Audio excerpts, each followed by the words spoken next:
assimilated into an IT department that really doesn't care for it. Okay, I think we'll go ahead and get started.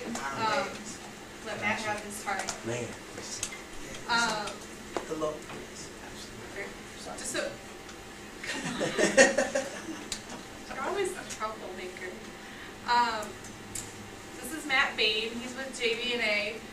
They're a rep firm that we deal with a lot on a lot of products that we've been working with. Anytime we have engineering questions, support questions, pretty much on any product that they deal with, they're kind of our first line of defense before we start getting into higher level engineering questions. So, feel free, if there's anything here that you want to talk about, to give us a call, and then we can get Matt and those guys involved in figuring out an answer to whatever it is you guys are doing. So, from Matt, I will let Matt get started. Thank you very much. So, here's my contact information. I'm out of Chicago. My company's based in California. I cover the Midwest, so I cover 10 states here in the Midwest. Really, we do quite a bit of everything. So, my company, JB&A, just to give you an idea, we are a distributor, but we're not kind of the traditional distributor model. We're not really a box shipper. Our business model is really to find technologies that work together, so that we're not just selling one piece of gear, but we're selling a solution, right? So we do all the engineering and testing of multiple products. We get them all the manufacturers on board with each other to write special hooks into each other's devices. So that's kind of where we fall in. We are a rep firm. We also do service as well. So like Christine said, we are kind of the first line of tech support for all of our products. I would say we handle about 95% of all tech support questions on our products before it goes to a manufacturer. And we also do things like installation and training. Training is another big part of our model. So this is really what my company specializes in. Number one, streaming. We do medical video, digital signage, post-production, broadcast, and pro AV. This is kind of where our technologies fall into. However, what we're really interested in doing is, what we've seen especially the last few years, is that a lot of these technologies that were very specific to a certain market have gone across everywhere. I mean, the main broadcasters, what they have been using at the broadcast stations is now being deployed in corporate environments, in churches. Everybody's kind of using the same technology. So today I'm going to focus on 3 of our platforms: HiVision, Telestream, and Viewcast. They all make streaming products. I even have a couple other streaming products as well on my line card. But these 3, I think, are the most important to focus on. They each hit a little bit different piece of the market, mostly in terms of cost and functionality.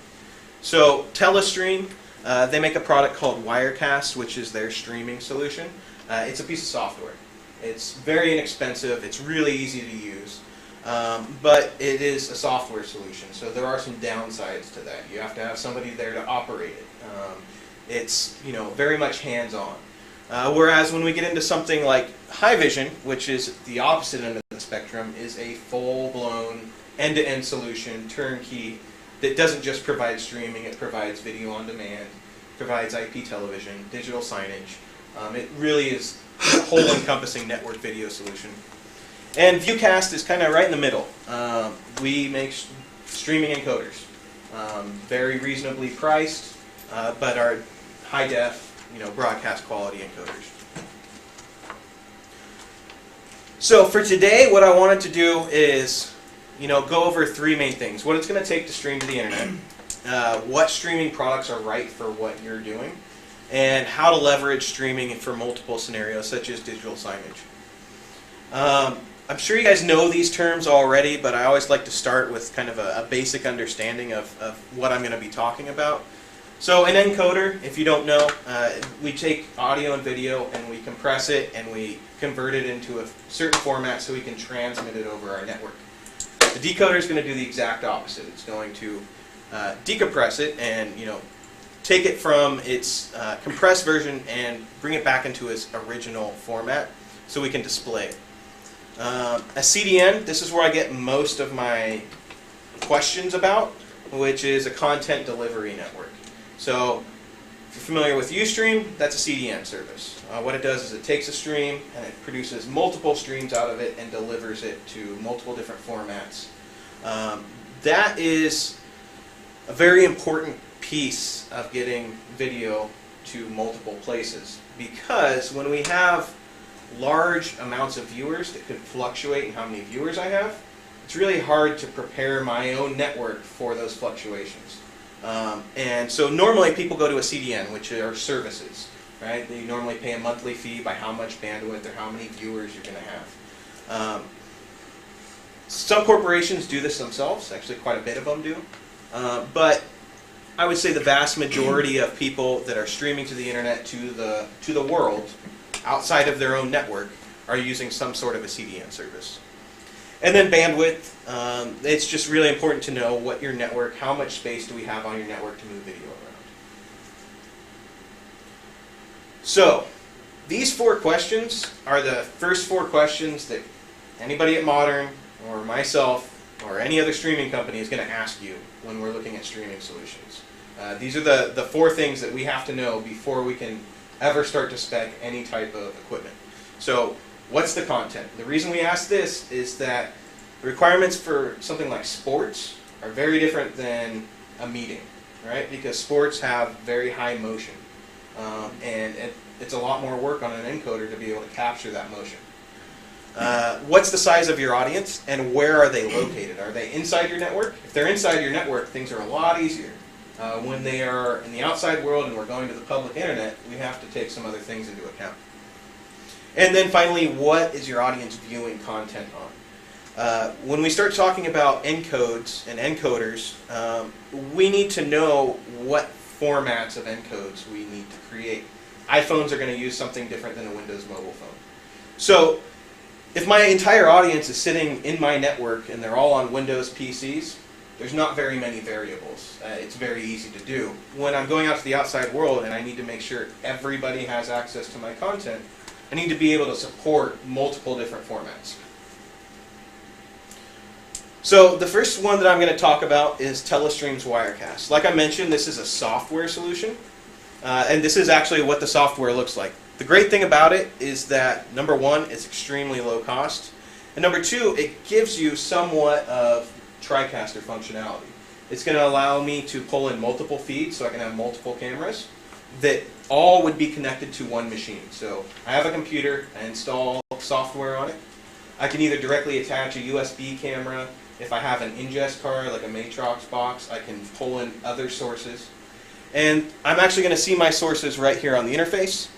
And I can make cuts between them. I can do, it has virtual studios, so I can actually do green screen effects on it. I can do graphics on it. But it is a software solution, so there are some limitations to that. I know, TriCaster's great because I actually have some hardware in front of me where I can be making switches on knobs. This is a keyboard, created solution. However, the cost is incredible. So as you can see, the standard version is $445, and the Pro version is $1,000. $5 less than $1,000. In my opinion, this is the best stuff that you can get for under $1,000. It's pretty incredible what you can do with it. I use it all the time. Most people that are doing webcasts are using Wirecast. Right now, it's actually, if you go to Ustream, and I know you guys have used Ustream, they have their, I think they call it like Ustream Producer. Mm-hmm. That's Wirecast. Yeah. So that's a downgraded version of Wirecast. They're also about to release one for YouTube as well. So the YouTube Pro accounts, I believe they call them, which nobody has access to yet, they will have a version of Wirecast. The problem with those is that they're downgraded a bit because they offer them for free. So these versions will offer you quite a bit more, but it's essentially the same tool. You can create multiple different streams within Wirecast. However, you can only do one at a time. So I can record and I can stream one stream out at the same time, and that's my limitation. So if I need to send one stream out somewhere, it's great. But the other thing is that it's already integrated into streaming services like Ustream, Justin TV, Livestream, Akamai, and Limelight. So they're already in the interface. I just have to have a user account with those, and it's really easy to set up. And being able to record to disk. So I can record anywhere on my network with this software. So Viewcast is a publicly traded company since '97. They're based in Dallas. They have, I think they're going to hit 100 employees this year. You know, decent sized streaming company. I would say the largest streaming company is Cisco right now. And they're not really a streaming company. They do have some solutions. However, Viewcast is one of the larger ones. A lot of streaming companies don't really have more than 50 employees. Their Osprey cards are probably their best-selling piece of gear, which are ingest cards you can install into a machine. It says up there we have 370,000 that have been deployed globally. It's a very, very popular card. So what I'm going to show you today is what's called their Niagara systems, which is basically we take those Osprey ingest cards and we have created an appliance out of them. Here are, you know, everybody likes to tout their big customers. I would say most of their customers are not these guys. They're, you know, schools, churches, small corporations. But you'll see that I have it broken out by digital asset management customers as well. They do have software that allows me to, number one, schedule things to happen, as well as manage the videos after they're recorded. And also we have some video on demand capability with them as well. So this is a network topology somewhat, but really what I'm trying to show here is that we can take any source, we feed it into one of these Niagara boxes, and then we can go out to multiple places. The nice thing about Viewcast boxes is that they allow me to create multiple streams and send them to different locations. So if I have, in this case I have 3 different networks. I have a CDN, so everybody that's out on the outside world is pulling from this CDN. I have my enterprise network, so everybody that's inside my network is going to be pulling from here. And then I also have a mobile network. Now all 3 of these are going to require different streams. So any one of these boxes can produce those multiple streams. That's where Viewcast starts to look really attractive, is when I need to produce multiple things for different people. So I can send out an Apple, an Apple H.264 stream, or I can send out a Flash stream, and I can do them all simultaneously. One box? Yes. There'll be a caveat. There's 2 boxes that only do one, and I'll point those out. So beyond that, everything that we do on the Viewcast boxes can happen directly from the front panel on all of their products except for these 2. These 2 I actually need to get into the GUI, which is a web GUI. But everything else is, I can do everything from the front panel, or I can get onto the web GUI. You can do either or. And we also, the simul-stream technology is what allows me to create multiple streams. So one input, multiple outs. So I'm going to start on their product line. I'll show you guys their boxes, what the differences are, and then I'll go into HiVision, and then I'll actually show you how they work and how I can work with inside them, edit their properties.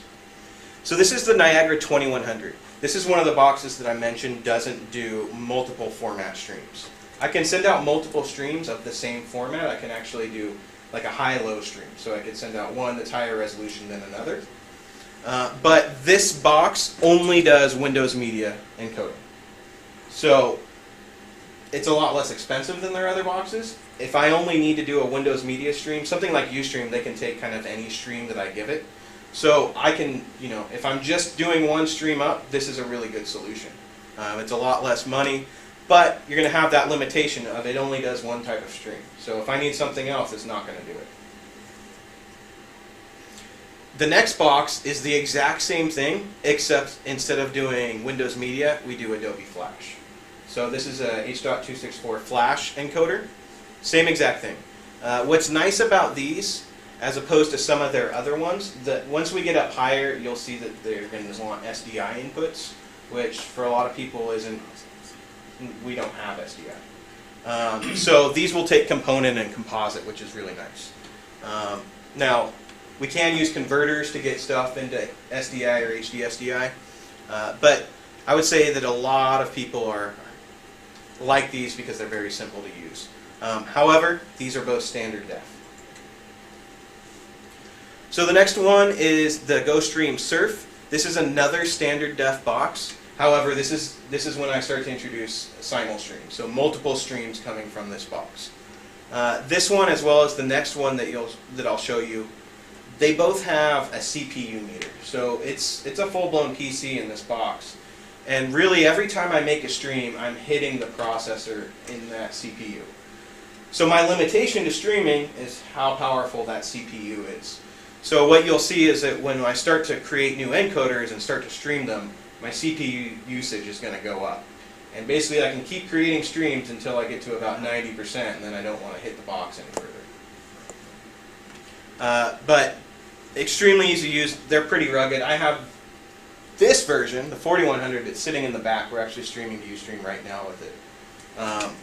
But I really like this box. It's a high def box. So this is the first version of high def that we're getting into. But this does have a SDI or HD SDI input. And we pull the audio from that as well. But it also does have balanced and unbalanced stereo audio. This is kind of the utility knife. This is where I see most people, this is a really good bet. Unless you just have, you know what your need is going to be today and tomorrow and next week. You know, the 2100, the 2120 are great boxes. But this is going to give you a little future proofing because we can produce multiple streams. I'm going to skip this one because it's end of life. The Niagara Pro 2. This is exactly like the 4100, except number one, it's rack mountable. Number two, it's dual channel, so I have two inputs. And it also has a monitor, which is really, really nice to have. We see a lot of these put in broadcast trucks, but you know, one of the things that I wish I had on that 4100 is a monitor. Because right now, when I need to monitor my signal, I actually need to plug into the stream. Some of the boxes that I'll show you do have a monitor output, but it's nice to have a little LCD directly on the unit itself.